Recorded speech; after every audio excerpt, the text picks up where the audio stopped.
Olá, quimicandos! Tudo bem com vocês? Eu sou o professor Ricardo Eletron e hoje nós vamos estudar sobre pilhas e baterias. Bom, então historicamente, um ilustre senhor chamado Alessandro Volta, datado em 1799, foi o primeiro a criar uma primeira pilha elétrica. Essa pilha ela é também chamada de pilha de volta, ou pilha voltaica, ou ainda pilha rosário. Então, ele foi o primeiro a criar uma pilha de materiais metálicos. Esses materiais metálicos poderiam gerar uma diferença de potencial e logo criou-se então uma pilha elétrica. Logo em seguida veio um outro ilustre senhor chamado de Luigi Galvani.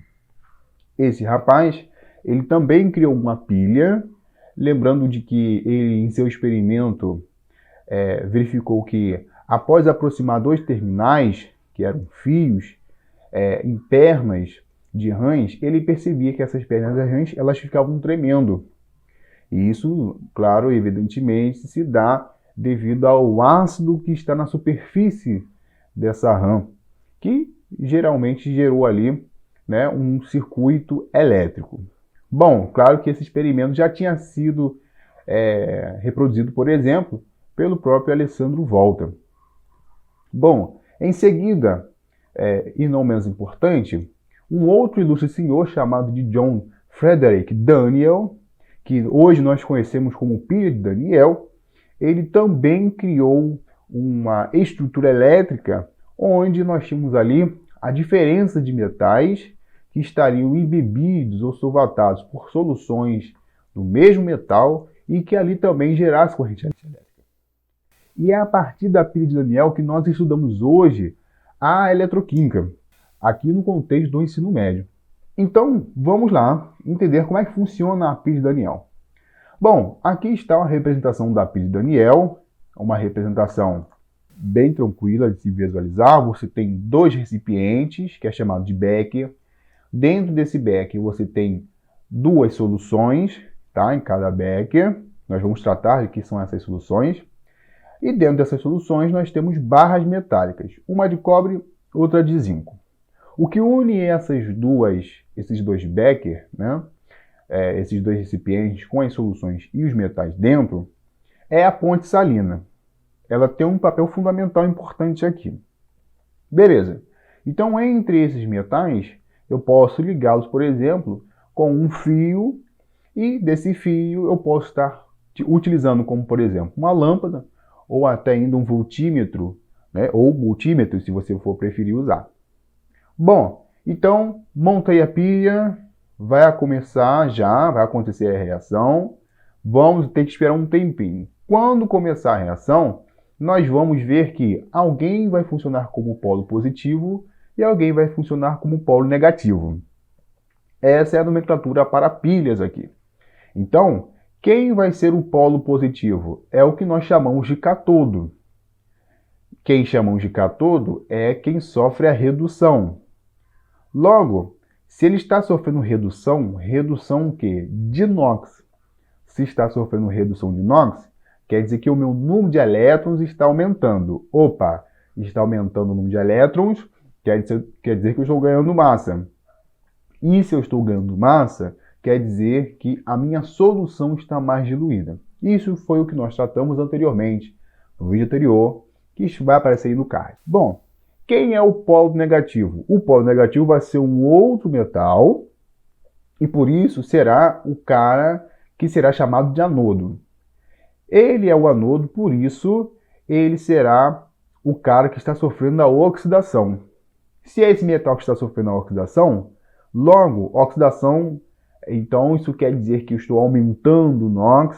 Se eu estou aumentando o NOx, eu estou diminuindo o número de elétrons.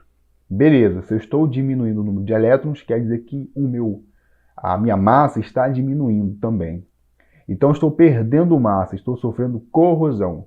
Se está sofrendo corrosão, quer dizer que a minha solução está ficando mais concentrada. Ok. Então, depois que criar o polo positivo e o negativo, vocês vão reparar que haverá um circuito elétrico ali fechado. Logo, vou ter ali uma transferência de elétrons de um polo para o outro.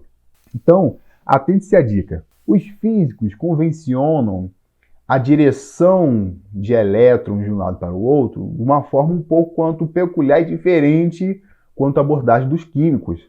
Então, como funciona aqui na química? A transferência de elétrons, ela se dá do polo negativo para o polo positivo, ok? Por que do polo negativo para o positivo? Isso é claro e evidente aqui para nós. Por quê? Porque aonde eu estou perdendo elétrons é que esse perder elétron ele vai migrar de um meio para o outro. Então, se eu estou perdendo elétrons de um lado, quer dizer que esse polo é negativo. Então, é do polo negativo para o positivo que vai rolar a transferência de elétrons. Entre aspas, nós vamos chamar aqui de corrente elétrica. Então, ele vai sair daqui, por exemplo, do polo negativo, ou seja, do metal zinco para o metal cobre. Ok? Neste caso e nesta ocasião. Tá? Então, para os químicos, a transferência de elétrons ou a corrente elétrica, ela sairá do polo negativo para o polo positivo. Uma vez entendido isso, você vai chegar na física e vai perguntar a mesma coisa para o seu professor de física e você verá que ele te dará uma outra resposta, porque ele estará vindo com uma outra abordagem. Mas não se preocupe, o efeito fenomenológico é o mesmo. A pilha é essa e no final de tudo gerará uma corrente elétrica, poderá ser medido, poderá ser montado e teremos um mesmo intervalo para esses dados. Então vamos lá, vamos entender melhor, esmiuçar o que seria essa pilha de Daniel. Lembra que dentro dos nossos becquerels eu coloquei soluções? E lembra que dentro dessas soluções eu coloquei metais? No caso da pilha de Daniel, ele utilizou a barra de zinco e a barra de cobre. Se uma é barra de zinco e a outra é barra de cobre, então as soluções têm que ser o quê? Tem que ser um sal que contém o mesmo metal lá da barra. Então, se um metal é cobre, então eu tenho que pegar qualquer sal, sendo que desse qualquer sal eu tenho que ter pelo menos um metal que também seja cobre. A outra barra é zinco, então você tem que pegar uma solução qualquer, mas que tenha zinco. Por exemplo, se um metal é cobre e o outro é zinco, então as soluções que eu vou formar é, por exemplo, um sulfato de cobre e o outro com sulfato de zinco. Ah, mas se fosse com outros metais, por exemplo, a prata, então você teria que pegar qualquer sal que tivesse a prata. Por exemplo, vamos estourar aqui, cloreto de prata. Ó, tem a prata, ok? Então, isso vai nos gerar algo muito bom, muito interessante, que vocês vão ver após, ou de repente já devem ter visto, a questão do equilíbrio químico. Sim, pilha é também um exemplo, ou pelo menos deveria ser exemplo, de equilíbrio químico. Lembra lá do efeito do íon comum?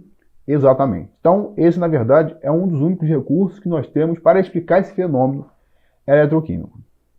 Tá? Então, tratando de soluções aquosas, de sais, onde o mesmo metal tem que ser idêntico, então, por exemplo, sulfato de cobre, você precisará colocar ele na forma iônica, já que está na água. E mesma coisa o sulfato de zinco.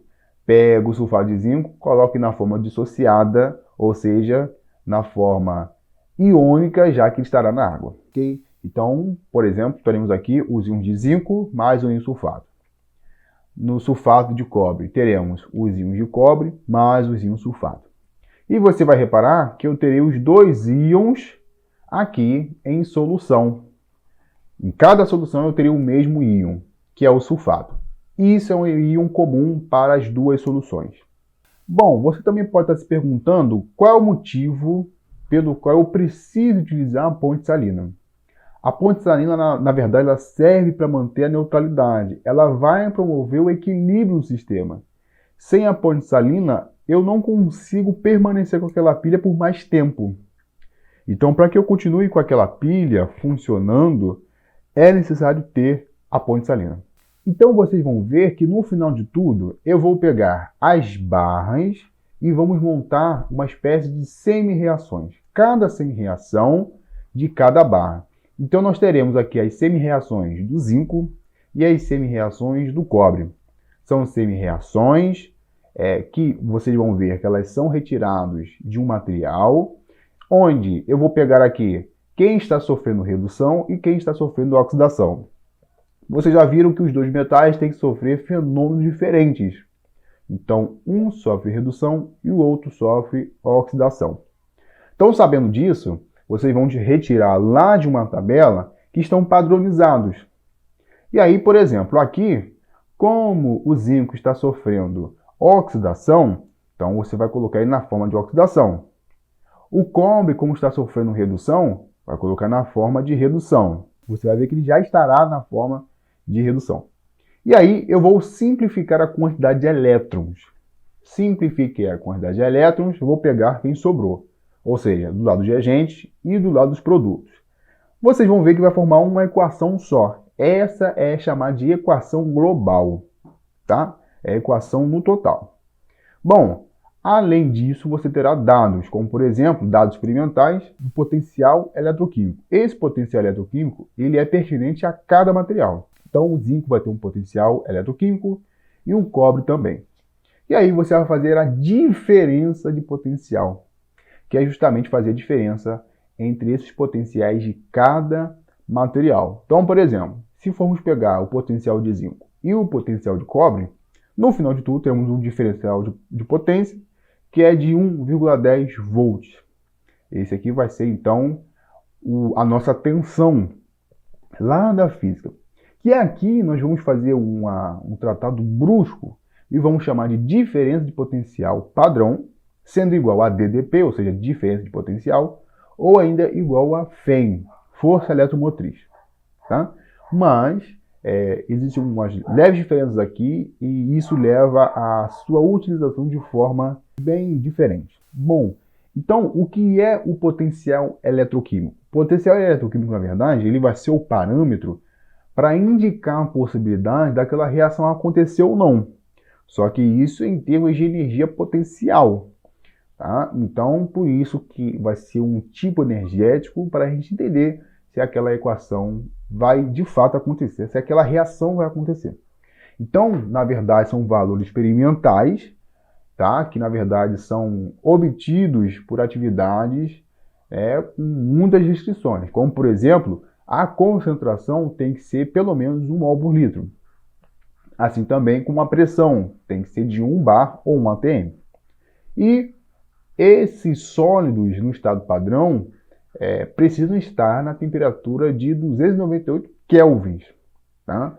Então, essas são as restrições para eu conseguir aqueles potenciais que são os mesmos tabelados. Então, vocês vão ver que existe um potencial de eletrodo, onde o potencial ela é tabelado e existe uma origem, que é o do hidrogênio, é 0,0 volts. Então, você vai ter valores menores que zero e maiores que zero. Tá? Então, vocês vão ver que essa tabela ela é um potencial padrão. Ou seja, o E é o potencial. O grau lá em cima como expoente significa padrão. Então, você vai ter um potencial padrão de redução. Esse valor todo em volts. Tá? Então, por exemplo, você vai pegar um material que está lá em semi-reação de redução, e aí ele vai ter lá o seu potencial. E a partir desse dado, você vai poder aferir, olha, entre esses dois camaradas, alguém vai sofrer redução e alguém vai sofrer oxidação. Então, qual é a dica? Sempre quem tem um menor potencial, logo esse menor potencial, provavelmente vai sofrer oxidação.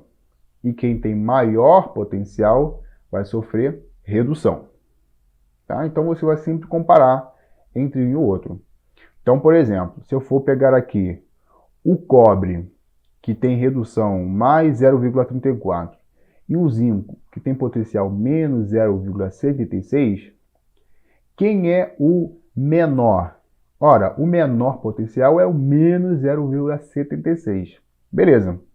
Então, é ele que vai sofrer oxidação.